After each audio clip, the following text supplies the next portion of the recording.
Olá, olá, olá. Bom dia a todos. Bom dia a todos. Deixa eu colocar aqui meu microfone, fazer aqui aquele ajuste básico. Como vão? Esse é mais um Diário do Romance, uma história por trás da história, que é Dionísio em Berlim, que é um projeto para o qual eu fui contemplado com uma bolsa de escrita criativa. Bem-vindos a todos. A proposta desse Diário do Romance é que a gente converse sobre o processo de criação literária enquanto se escreve, não é? A ideia é que vocês... Bom dia, Guacira, tudo bom? Bom dia, Vitor, bom dia todo mundo. Olá, Juarez, bom dia, bom dia. Como vão? Olá. Gente, para quem está chegando hoje, então esse é o projeto de elaboração de um romance, que é a maratona entre os gêneros literários e uma das modalidades, vamos dizer, mais desafiadoras da criação literária é o romance. Então a gente vai conversar ao longo de 45 encontros. Oi, Rafael, oi, Silvio, oi, Isabela, tudo bom, Isabela? Everson, tudo bom? É isso, a gente já teve 10 encontros. Quem perdeu, assista na página do Escrita Criativa ou na página do Escrita Criativa no YouTube, tanto no Facebook quanto no YouTube. Olá, Rafaela, Solange, tudo bom? Oi, Liliane, bem-vinda. Na página do YouTube eu levo um tempinho mais para carregar os vídeos, por conta das correrias todas. E bom, gente, a gente segue no nosso 10º encontro, que eu chamo hoje das insuficiências, não é? A gente já vai falar mais sobre isso, mas antes de ir além, eu gostaria de dizer mais uma vez, na verdade, que a nossa página do Escrita Criativa alcançou ontem a marca dos 10 mil fãs. O que para mim é uma alegria, que ao mesmo tempo essa página está aberta há um ano, está em vigor há um ano. No começo, oi Zilda, tudo bom? No começo ela era uma página dedicada apenas a leituras de livros, né? E aí eu comecei a incorporar a minha atividade como professor na modalidade online, tá? Olá, Cíntia, chegou a tempo. Como vai? Como vão todos, gente? Bom, aqui já tá frio de novo, tá esse clima instável. Valeu, Liliane, obrigado, viu? Oi, Davi, tudo bom? Não, para mim é incrível, gente, 10 mil fãs em um ano. Eu acho que é a amostra de uma mobilização, são muitas entrevistas. Quem não foi ainda no canal da Escrita Criativa no YouTube, vocês vão ver entrevistas pra caramba lá, vocês vão ver discussões sobre livros, vocês vão ver dicas de escrita. E agora a gente vai ter esses vários vídeos sobre o fazer do romance enquanto a gente escreve, enquanto a gente fala. A ideia, gente, é que a gente escreva enquanto está aqui apresentando. Eu queria lançar um desafio para vocês nessa marca dos 10 mil. Que é assim, a ideia é que vocês estejam escrevendo qualquer coisa, não é? Assim, no projeto individual de vocês, de literatura infantil, de literatura para jovens, de literatura X, né? De romance, de uma novela, novela como gênero, né? Não estou falando de telenovela. Mas quem sabe vocês estão escrevendo algum roteiro.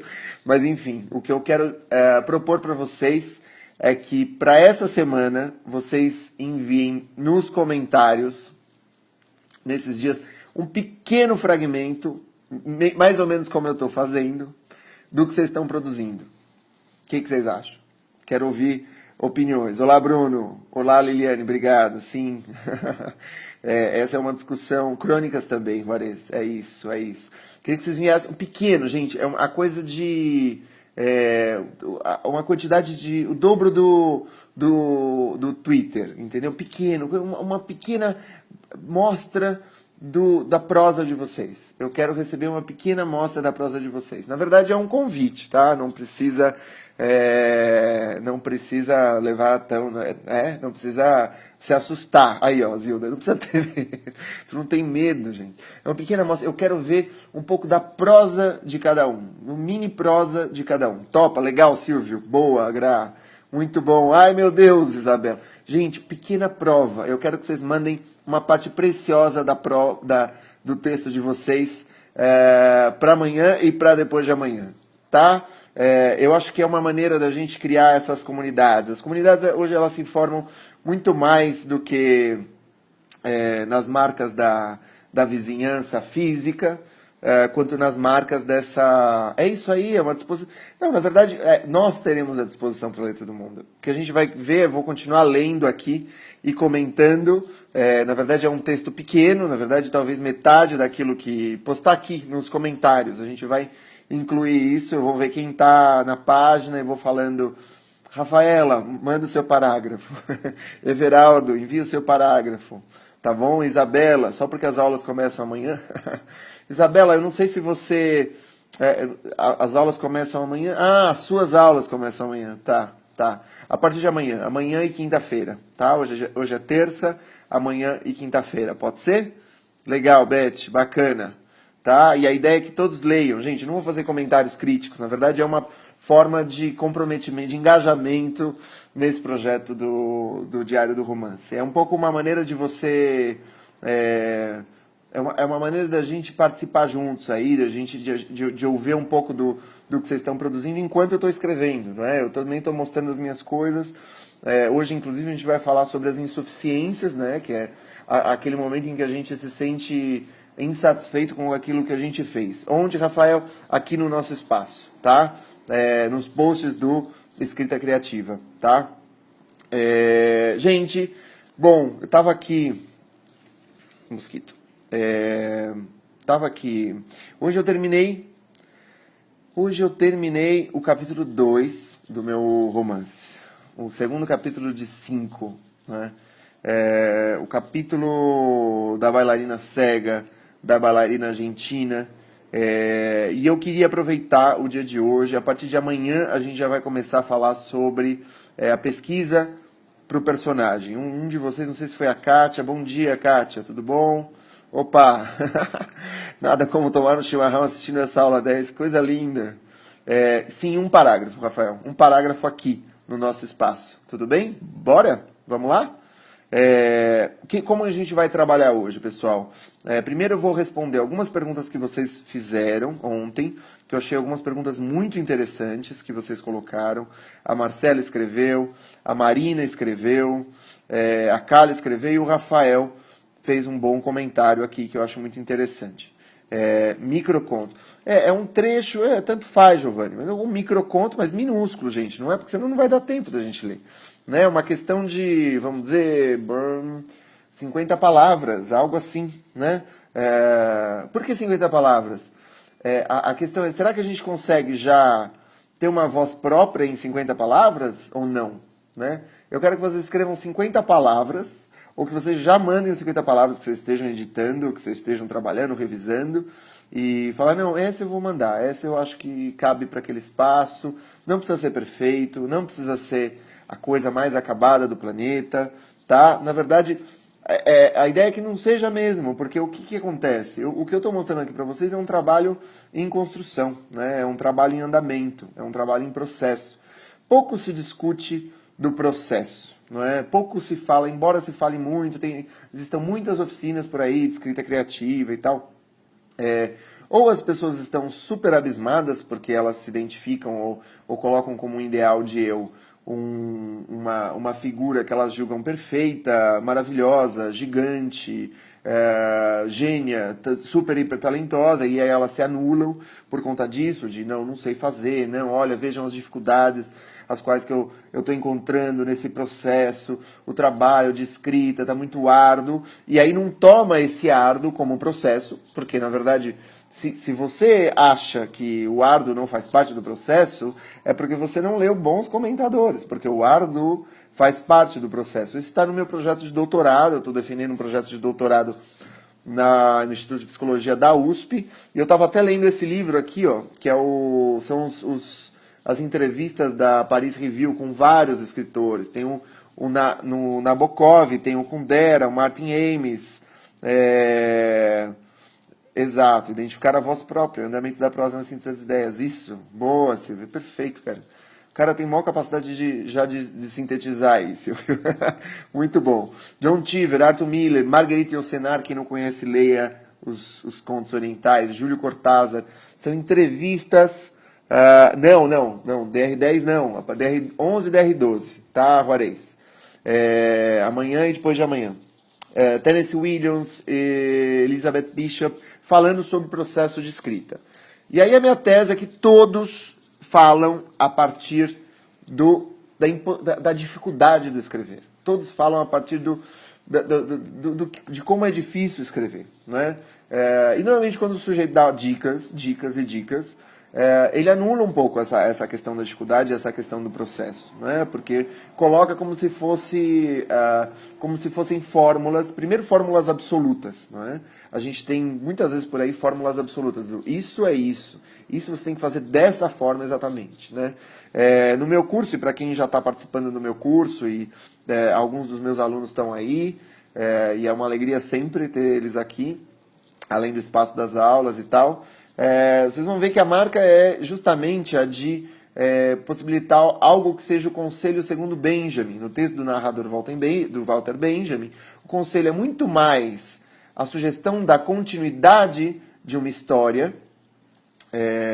Paris Review, as entrevistas da Paris Review. É muito mais a sugestão da continuidade de uma história do que uma questão normativa, né? Então, assim, um bom conselho de escrita é uma sugestão de continuidade. Um bom conselho de escrita, ele está sempre construído no próprio fazer. Porque tem muitas coisas que a gente está discutindo aqui, gente, que a gente não poderia discutir em outro espaço que não fosse esse da edificação dos processos, esse da reelaboração dos processos. E nessa reelaboração dos processos, a gente vai passar inevitavelmente por um momento em que a gente não está suficiente com a nossa prosa. Por exemplo, eu acabei o meu capítulo e pensei, caramba, será que ficou bom? E eu vou falar sobre isso daqui a pouco. Mas antes de mais nada, eu queria responder a primeira pergunta que se fez ontem. Eu queria começar com essa pergunta, que é a Marina. A Marina escreveu, não sei se a Marina está aí, você está aí, Marina? De qualquer forma, a Marina assistiu ao vídeo depois do nosso encontro ao vivo, e ela fez a seguinte colocação. Eu reparei que você fez uma pequena frase em espanhol no meio do texto. Não sei se vocês repararam. Recuerdos memorables. O que, a princípio, é uma redundância, porque recuerdo, se você recorda, ele é memorável, não é? Recuerdos memoráveis, mas ao mesmo tempo aquilo quer dizer, bom, são as recordações que são memoráveis, ou seja, o memorável está aí como um algo a mais do que uma recordação. Memorável é uma recordação intensa, né? Então eu usei uma redundância para falar de algo para além da redundância, né? Legal, Kátia, pode mandar esse, tá? Mas amanhã, a partir de amanhã e depois de amanhã. Então é isso que eu estou falando. E o que a Marina está dizendo é como que é escrever personagens de outras nacionalidades, né? Se esses sujeitos estão falando numa outra língua, Everaldo, mas é a partir de amanhã, tá? A gente não vai ler hoje, tá bom? Guarda isso para amanhã, cara, beleza? A partir... opa, me perdi. Estou fazendo uma pós-roteiro, Cinema TV multiplataformas. Pilhei com teu curso e suas aulas estão me ajudando lá. Vale filme no desafio? Vale, total. Aliás, Rosana, eu acho que você vem criando algo muito parecido com roteiro, com fala de peças. Eu estava lendo, inclusive, a entrevista do Arthur Miller aqui. Eu não sei se você gosta, é um dos clássicos, né? Mas é um cara muito bom, é o cara da morte do caixeiro viajante e tal.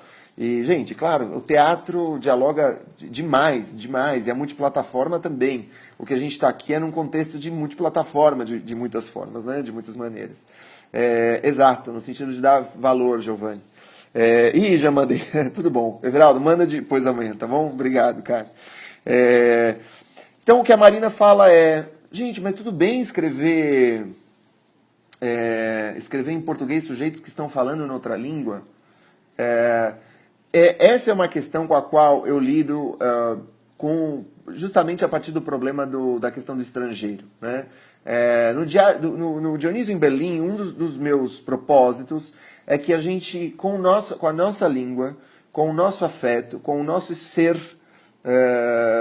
regional, a gente é brasileiro, somos brasileiros e como brasileiros somos muitas outras coisas, né? Que a nossa identidade não seja somente uma identidade vinculada à nação, porque isso é muito perigoso. A gente está alvo de manipulações de ordem muito graves se a gente se identifica só com o ser brasileiro. A gente não é só brasileiro, a gente é mulher, a gente é homem, a gente é mãe, a gente é irmão, a gente é escritor, somos tudo isso, não é? Somos lusófonos, né? Eu me sinto principalmente lusófono mais do que brasileiro, mas obviamente eu sou brasileiro. Mas o que eu quero dizer com isso é que cada identificação constitui um idioma, cada identificação constitui uma língua, constitui uma construção muito própria e particular de gêneros discursivos, né? E claro que a língua é talvez uma das maiores construções, não é? E aí a gente está falando dentro do idioma português. Agora, sim, eu acho que faz parte da nossa merecida petulância. Eu acho que a gente é muito humilde, a gente é muito subserviente, né? E não dá para ser subversivo sendo subserviente. O que eu digo com subserviente? A gente sempre fica tomando tudo de empréstimo. E o legal é que a gente também possa projetar os nossos mundos em outros lugares. Não com o olhar de explorador, né? Não com o olhar daquele que vai dilapidar um outro país, como os ingleses fizeram no mundo inteiro, mas com um olhar de conhecer através da minha língua. Olá, Maria. Olá, bom dia. Tudo bom? De conhecer através da minha língua, através da nossa língua a gente poder explorar. Então, sim, eu coloco alguém que esteja falando em espanhol, falando em português no meu livro, não é? De alguma forma eu estou fazendo pontes aí, eu estou fazendo pontes através de traduções possíveis. Eu escrevi um texto que é a apresentação do meu documentário. Quem não tem, se tiver um Kindle, pode baixar lá no thiagonovaes.com.br esse documentário, que é um romance com um documentário, né? Mas não está lá esse texto, porque esse texto foi suprimido depois na escolha do formato final do livro, eu deixei de fora. Mas ele é uma suposta tradução do inglês. Então eu cometo pequenos deslizes, não são nem deslizes, mas possíveis erros de uma tradução um pouquinho falha. Então aquela marquinha do espanhol para o português, como o Vitor legal no ponto. É isso aí. Por exemplo, quando ela fala, a própria. Isso aparece nesse capítulo 2, né?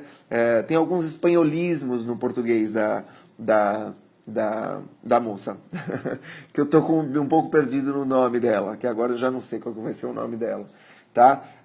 Eu sei que o terceiro capítulo vai ser a Silena. Então, sim, gente, eu acho que a gente tem que colocar o português na boca das pessoas, sabe? Porque senão o quê? Senão o pessoal vai continuar colocando inglês nas nossas bocas. Inglês nas nossas bocas, francês nas nossas bocas. A gente admira o estrangeiro, tá legal, bacana admirar o estrangeiro, mas a gente tem muito mais facilidade de importar essas coisas que são dos outros e achar que é nosso do que exportar o que é nosso.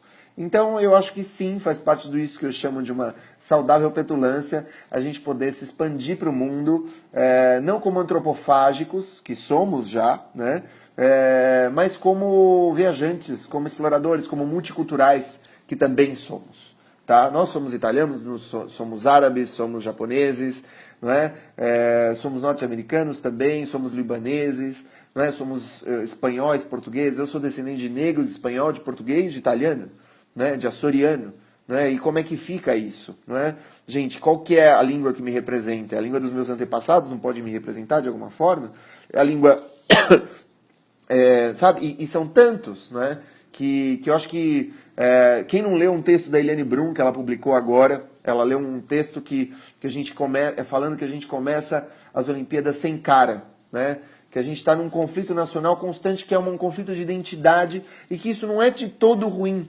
Porque havia uma espécie de consenso, ou por um lado de que estamos numa republiqueta das bananas, né, que é essa visão que se via o Brasil até pouco tempo atrás, até os anos 90, ou no avesso de que somos um país cordial, feliz, contente, mas um país do carnaval que não se leva a sério. Gente, essas máscaras caíram todas. Não vale nem retornar ao discurso do Republiqueta das Bananas, que não somos, e nem achar que nós somos puramente cordiais, bonitos, esplendorosos. Não somos. Nós somos mais do que tudo isso. E nós somos muito mais coisa do que tudo isso. Né? Então, essa forma de apropriação e de projeção no mundo e de nomear as coisas no mundo pela nossa língua, que é a língua que é a nossa, né? Eu nunca vou ser falante, nunca vou ter o inglês como minha língua materna, não tenho, eu sou tradutor do inglês para o português, mas eu não tenho o inglês como minha língua materna, não é minha língua materna, minha língua materna é o português, e eu acho que da maioria de vocês também. Né? Essa forma de interpretação traduzida da língua seria uma oportunidade de libertar o leitor para interagir e imaginar como a história escrita a seu modo. E também supor uma espécie de espanhol por trás desse português. Né? De pensar que por trás daquilo, na verdade, está rolando uma tradução. Que o próprio personagem está se esforçando para falar em português. Eu gosto disso. Né? O personagem está se esforçando para falar em português. É quase como se todos falassem português, mas ao mesmo tempo não. Eles estão falando português para a gente, para nós leitores lusófonos, tá? Gente, essa pergunta é muito boa e eu acho que eu de alguma forma dei conta dela aqui, ou não sei. A outra pergunta que eu queria responder é da Marcela. A Marcela sempre aparece um pouco depois, quando termina o nosso encontro, mas ela sempre faz colocações, faz perguntas, ela participa muito ativamente, embora ela não possa estar presente nos encontros ao vivo. Marcela, você está assistindo, bem-vinda aí. E ela fez uma pergunta assim, eu sempre tenho dificuldade com os recheios das minhas obras. Né? Como rechear eu tenho muita facilidade de escrever um começo, já tenho lá o começo escrito, elaborado, bonitinho, abertura da história, e eu tenho o final da história, eu sei como a história vai acabar. Como fazer o recheio? Marcela, respondendo a sua pergunta, eu acho que o recheio tem que ter outros começos e finais. Né? Eu acho que de muitas formas a história tem que acabar e começar muitas vezes dentro dela. Né? Pense em pequenos começos, pense em pequenos finais, pense em transições. Gente, não existe só um começo e um final. E na verdade o final de uma obra, ele também tem um ar de começo, porque ele vai acabar. Né?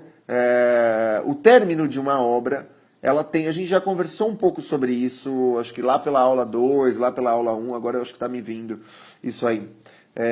Mas o término tem muito de começo para alguma coisa que não vai ser escrita. Eu gosto muito de um livro do Henrique Villamatas, que chama Butterby e Companhia. Henrique Villamatas, Butterby e Companhia.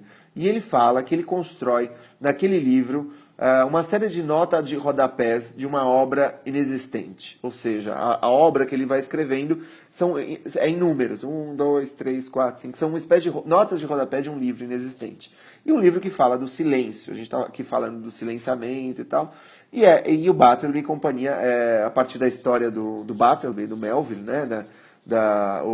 O Butterby, um escriturário, que lá pelas tantas resolve dizer não, resolve não fazer, né? Resolve recusar o fazer, né? Numa era que, em Wall Street, ele é um escriturário de Wall Street, e ele começa a dizer não para o fazer, né? Numa era em que a gente tem que fazer, a todo momento fazer, a qualquer custo aparecer, para existir, tem que aparecer, não é? Então, de alguma maneira, o que eu estou colocando aqui é que tem muitas coisas que, de alguma forma, são transições, não é? Eu vou introduzir algo parecido no meu livro, um fragmento de cultura africana através da força dos orixás, do ponto de vista brasileiro. Lindo? Não, é isso, Isabela, eu acho que o receio é bastante saudável, tá? Mas, ao mesmo tempo, tem que fazer. Acho fantástico isso aí. Acho essa ideia legal. Eu também tenho uma saga africana para contar. E mais para frente. Eu estou só coletando dados até agora. Patrícia está falando justamente dessa ideia do final, do meio. E eu acho que assim, se você escreve um recheio entre uma ponta e outra, você se danou. Porque o leitor vai perceber que é um recheio. Entendeu? E eu duvido que o significativo esteja só nesse... Porque se você está considerando que a tua obra é só começo e fim, você está se valendo demais da abertura, daquele introito ascendente. Não é? Eu acho que você está usando como recurso apenas um crescendo na narrativa e um descendente na narrativa. Né? Sobre leitura, mas não anotei o nome. Me encontro com... deixa eu ver aqui o nome. Espera um pouco, Pedro. Espera aí. Aqui, experiência de ler. Aí. Opa. É esse livro aqui. A experiência de ler. C.S. Lewis. Tá? É muito bom. Não sei se vocês vão encontrar muito facilmente. Eu comprei na FNAC em Portugal. Gastei aqui 7,47 € e muito bom, o livro é fantástico. Comprei em 2008, então não sei. Mas dá uma procurada que você vai. Chama Elementos Sudoeste, a editora. Tá? Bom, gente, a partir daí eu queria falar para vocês o seguinte. Eu não estou satisfeito com o capítulo 2. Eu terminei o capítulo 2. Quais são os problemas que eu encontro no capítulo 2? E por que eu falo que normalmente as pessoas não falam nos processos? Elas querem mostrar a obra acabada. Elas querem mostrar a obra perfeita. E eu também quero mostrar a obra perfeita. Aí, Marcela, acabei de responder a sua pergunta sobre o meio, sobre o recheio, né? Depois você olha e você volta para mais ou menos para esse minuto. A gente já está terminando o nosso encontro, mas a gente vai fazer mais 5 minutos porque eu quero falar justamente disso. A minha primeira pergunta que eu fiz, escrevendo esse capítulo 2 será que a prosa poética pode nos afastar também das coisas? Será que a prosa poética pode não ter algo de rococó? De arte pela arte, né, de Olavo Bilac, que é bom, legal, bonito, a gente recita, é bonito, né? Mas será que a prosa poética não tem algo de uma linguagem que também nos afasta das coisas? E por que isso é uma grande questão para mim? Porque o Dionísio ele é uma figura que está em contato vivo e constante com as coisas. Então surge para mim esse problema. Por quê? Porque eu sinto que essa personagem, essa bailarina, ela contando de uma forma mais ou menos abreviada as coisas, ela toca as coisas em muitos sentidos. Ela tenta se aprofundar, mas ela sai. Ela tenta se aprofundar a história da ilha e sai. Vai para o mosteiro, para o templo e sai. Vai para Nova York e sai. Então, nesse sentido, eu senti um pouco de falta de verticalidade, embora eu tenha buscado essa verticalidade na verdade do testemunho dessa figura, né? Mas ao mesmo tempo eu descubro nessa personagem uma figura um pouco idealizada, e eu acho até interessante porque de alguma maneira isso vai se contrastar muito com a voz do terceiro capítulo, que é uma voz totalmente pé no chão, né? É um sujeito que foi jurado de morte pela família, ele não idealiza nada, né? Ele está olhando as coisas, ele é mais bruto, ele é mais seco, ele é mais direto, né? E ele até tira sarro dessas figuras que de alguma maneira idealizaram, né, a figura de Dionísio. Então, gosto desses contrastes, porque entre o capítulo 1 e o capítulo 2, se o capítulo 1 tem a suspeita, o capítulo 2 tem a entrega, e o capítulo 3 tem a crueza, né? E cada uma dessas é uma voz, né? É a construção de um personagem a partir de uma voz, né? Mas, de qualquer maneira, talvez eu precise trabalhar um pouco mais essa figura do capítulo 2. Quando que eu vou trabalhar isso? Ao final do livro. Por quê? Porque ao final da escrita do livro, eu vou poder fazer uma coisa que é ler o livro inteiro, descansar, deixar de molho esse texto, e poder ler o texto depois a seco, como um leitor. O que mais quer um autor, depois de terminar a sua obra, é ler a sua própria obra como leitor, para enxergar as falhas. Por quê? Não para falar isso não presta, mas para dizer, nossa, eu preciso mudar isso, eu preciso mudar aquilo. Né? Se a gente chega numa arrogância de achar que está perfeito, a gente vai entregar uma obra imperfeita. Sem dúvida nenhuma, eu não tenho dúvidas em relação a isso. E é isso, eu acho que fico um pouco insatisfeito, né? Aqui até eu escolhi um trecho para ler para vocês, que é dessa figura que está é o final do capítulo 10, que ele fala que o Dionísio chega a Berlim, né? Eleu, chega a Berlim e fala, quando pisou o tatame do Fight Club, muito já havia ocorrido. As notas que o padrasto lhe deixara, justas para a viagem, o partir, o avião, o cenário vago da cidade. Onde estava a cidade? Foi uma pergunta que eu me fiz quando eu cheguei em Berlim, que a cidade é tão esparramada que eu fiquei, mas cadê a cidade? Cadê a cidade? É uma cidade sem centro e com muitos centros. E ao mesmo tempo, que bonito que é isso, uma cidade que tenha muitos centros, né? É uma cidade ideal em muitos sentidos, né? Pensou, caminhou muito e meditou entre as esquinas. Tentava entender o que não acontecia. E não deu outra de logo se haver com os daqui e certas irmandades culminassem. Havia algo de mais intenso germinando, uma arte do existir. Foi de ser artista sem obras, do só isso, do não competir ou querer outra coisa. Pescava um fugidio, mas para navegar, né? Mistura de naufragar com navegar. Mas para navegar, seguir adentro, E por isso digo que nunca estaria sumido quem se ingrou pelas curvas da luz. Porque esse protagonista invisível está buscando um Dioniso, né? Que supostamente está desaparecido. Eleu com a primavera, a pulsão das coincidências, porque eu acredito mesmo, gente, que se a gente se afina com essas pulsões dionisíacas, a gente começa a produzir coincidências, né? Não quero ser Paulo Coelho aqui, mas é alguma coisa que acontece na prosa, entendeu? Acontece, o que eu posso fazer? Isso acontece. A pulsão das coincidências, o amante, o calado, o imiscuído, como estar mais presente do que isso, né? Então esse trecho está lá no Escrita Criativa e fica o convite lançado para vocês amanhã e depois de amanhã de postarem, né? Eu vou falar na hora, gente, vamos postar e a gente vai comentar e eu quero que uns comentem os textos uns dos outros e que eu quero ver a gente trabalhando juntos, tá? E eu quero pensar no que vocês acham de insuficiente no texto de vocês, né? Mas pensar de uma forma nua e aberta, sabe? Pensar de uma forma um pouco menos moralista, dizer, ai, eu tenho essa dificuldade e então logo não consigo, sabe? Gente, vamos parar de ser binário. O negócio é falar de processo e é só reconhecendo os pontos onde a gente está fraquejando que a gente vai conseguir aprimorar, entende? Tenho dificuldade de seguir em frente, ficar relendo e mudando. Então, Cíntia, a gente vai falar sobre revisão. A gente vai dedicar pelo menos uns 2 encontros sobre revisão. Porque eu quero falar muito sobre revisão. E mais, e mais, e mais, porque a revisão, gente, é o néctar do processo criativo. Né? A gente acha que revisão é... Não, a revisão é você ter aquilo que já está teu ali e ficar lapidando. Tem muito a ver com o trabalho do escultor. Tem muito a ver com o trabalho do escultor. Tá? Gente, quem nunca se inscreveu, se inscrevam, escritacriativa.net.br. Eu queria dizer que eu vou, para quem não participou, eu vou fazer um webinário chamado 7 equívocos que escritores iniciantes costumam cometer.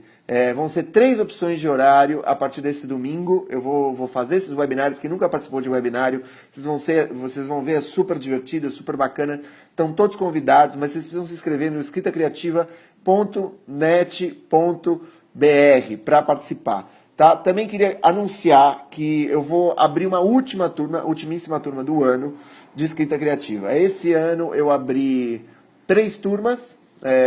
Abri uma turma em abril, abri uma turma em junho, dos quais tem algumas pessoas que estão aqui, nos brindando com a sua presença. E eu vou abrir uma turma em agosto. Depois eu não vou abrir mais esse ano uma turma de escrita criativa. É o curso online. Depois eu vou falar mais sobre isso. Vai ficar aberto durante uma semana. Mas para acompanhar reflexões textuais, outras aulas, outras entrevistas, outro tipo de conversa muito mais denso, se inscrevam no escritacriativa.net.br, tá bom? Os webinários só se consegue vir ao vivo. Vai ter replay, Rafael, tá? Dessa vez eu estou me segurando para não mudar tudo que escrevo a todo tempo. Da última vez eu desisti do livro. Eu vou ler esses comentários de vocês e eu vou tomar eles de empréstimo para a gente poder seguir conversando nos nossos próximos encontros. Gente, muito obrigado pela participação de vocês. Eu sei que o nosso tempo é sempre muito escasso e por isso muito valioso. E é a única coisa que a gente, é o que diz o Mujica, a única coisa que a gente não consegue comprar é o tempo. A gente só consegue vender o nosso tempo. E que vocês não vendam o tempo tanto, que vocês usem escrevendo, porque aí é um tempo de vocês. Gente, um abraço, um bom dia para vocês e a gente vai se ver amanhã no nosso DR11. Um abraço, até mais. Tchau.